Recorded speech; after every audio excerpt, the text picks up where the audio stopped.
Bom, eu tô no mestrado, seria, digamos, meu último ano, mas com o Covid pedi aí uma prorrogação.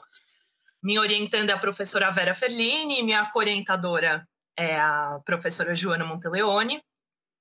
Eu trouxe, então, aqui para vocês um recorte que vai ser a segunda parte da minha tese, que eu vou falar sobre os relatórios de repartição e sobre as loterias, que foi um grande investimento, então, que o governo teve, né, para com o teatro, e principalmente com o teatro lírico. Então, achei importante trazer aqui para vocês, porque eu acho que a gente não considera que esse apoio governamental pode ter vindo desde o Império, né?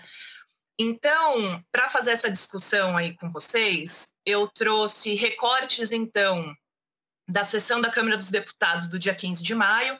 Eu acabei utilizando também na tese o da sessão de dia 16 de maio, apesar de estar publicado no jornal uns dias, né, de diferença, e trouxe para vocês os relatórios de repartição. Eu trabalhei na tese, né, de 50 a 74, foi um recorte que eu fiz baseado na carreira de uma bailarina, mas aqui eu trouxe para vocês de 50 a 53, que eu acho que vai dar para dar uma ideia de como o governo está tratando sobre esse assunto.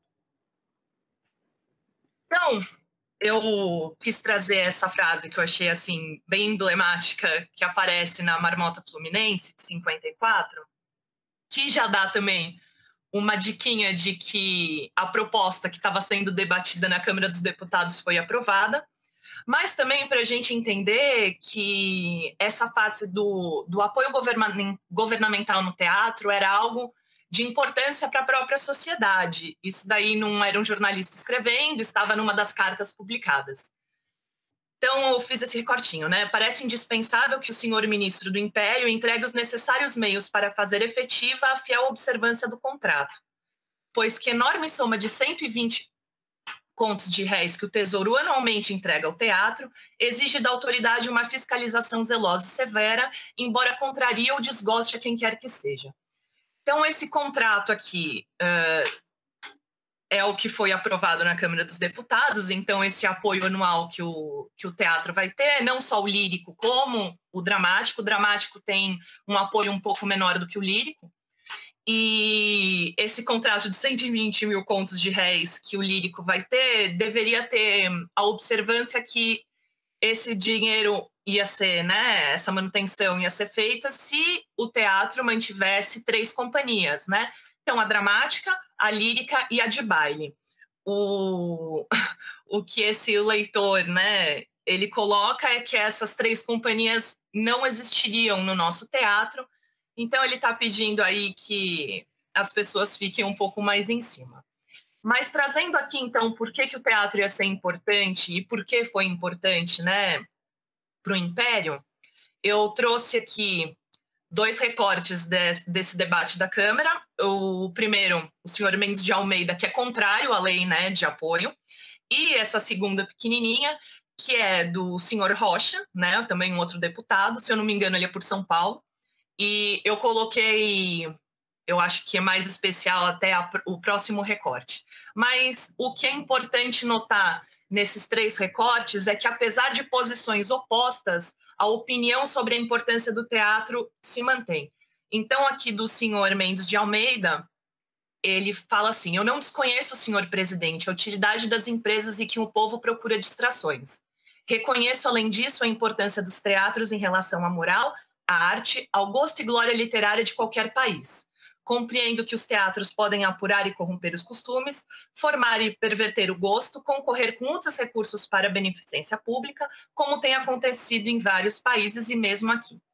Depois ele vai entrar em vários detalhes, porque ele é contrário ao apoio governamental e porque deveria ser um apoio aí privado, né?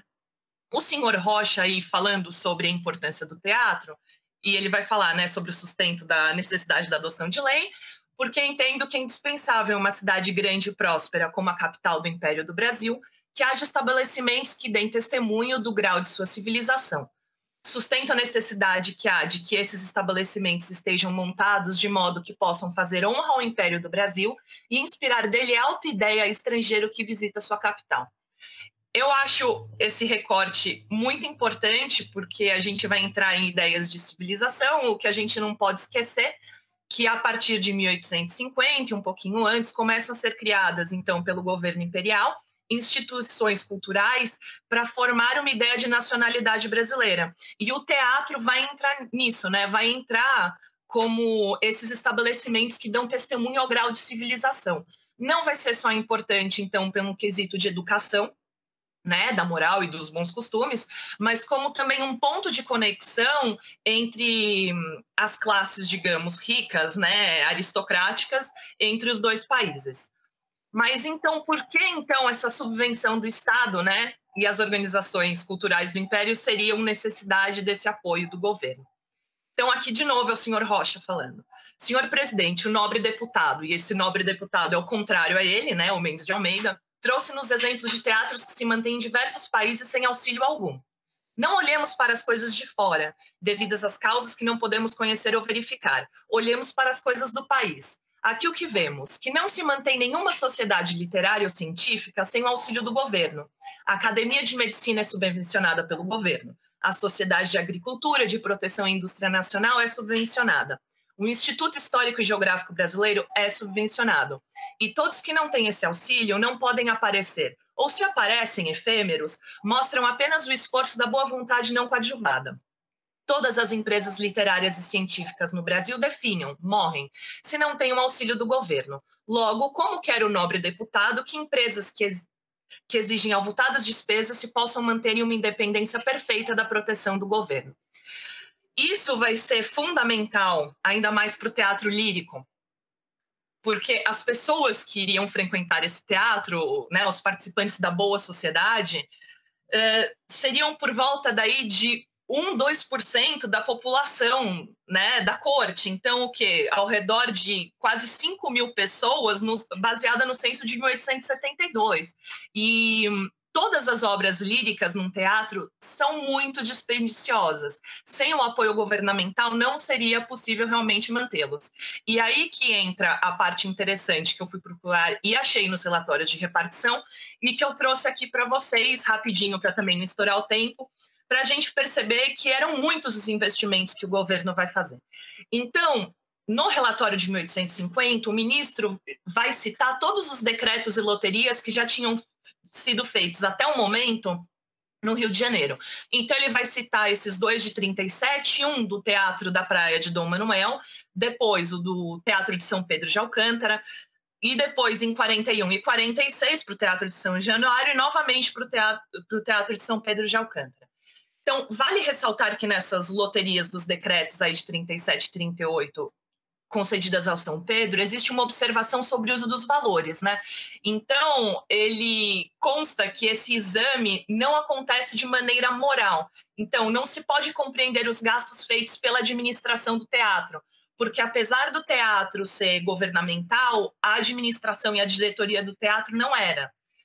Então, aqui, faltando todos os registros e de dificuldade de examinar realmente os números dessa documentação, o que se observa é que nesse período de um ano, o déficit foi superior a R$ 74 mil. Seguindo para o relatório de 51, e aqui eu pus incêndio e perdas, porque as perdas vão continuar, gente.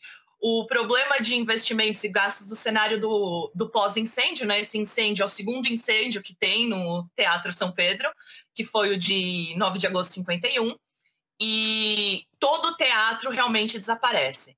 Então, o que a gente pode ver é que o aluguel que tinha sido acertado com a diretoria era de 14.400, então era o prédio, né, o principal do teatro, onde o público via, e esses edifícios adjacentes que eles chamam, que é onde ficava o maquinário, mobília, cenários, né, o próprio guarda-roupa dos atores e atrizes. Ele vai também colocar nesse relatório de 51 o guarda-roupa, arquivo de música, mobília, cenário, a reforma, a pintura de teto, que teve 40 mil réis que foi dado, né, emprestado pelo governo para essa diretoria. A diretoria, até aquele momento do incêndio, só tinha pago 29.500 desse empréstimo.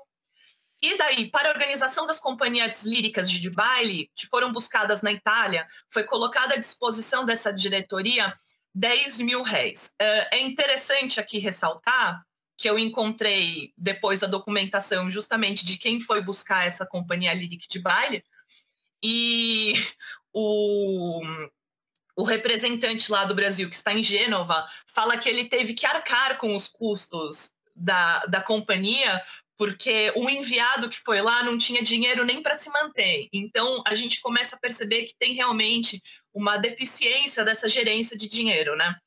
Então, eu coloquei aqui esse total que eu consegui ver pelos relatórios de 51, que com o incêndio e o desaparecimento do teatro, a administração realmente falou, olha, eu não vou pagar, eu perdi tudo, né? Ela declara falência, e a quantia, que é essa quantia de 78.573,140, que tinha sido feita pelo governo, foi realmente perdida com fogo. O governo não vai ver esse dinheiro mais. E daí, a gente vai chegar ainda em 51, que vai acrescentar mais perdas, que com a queda do São Pedro,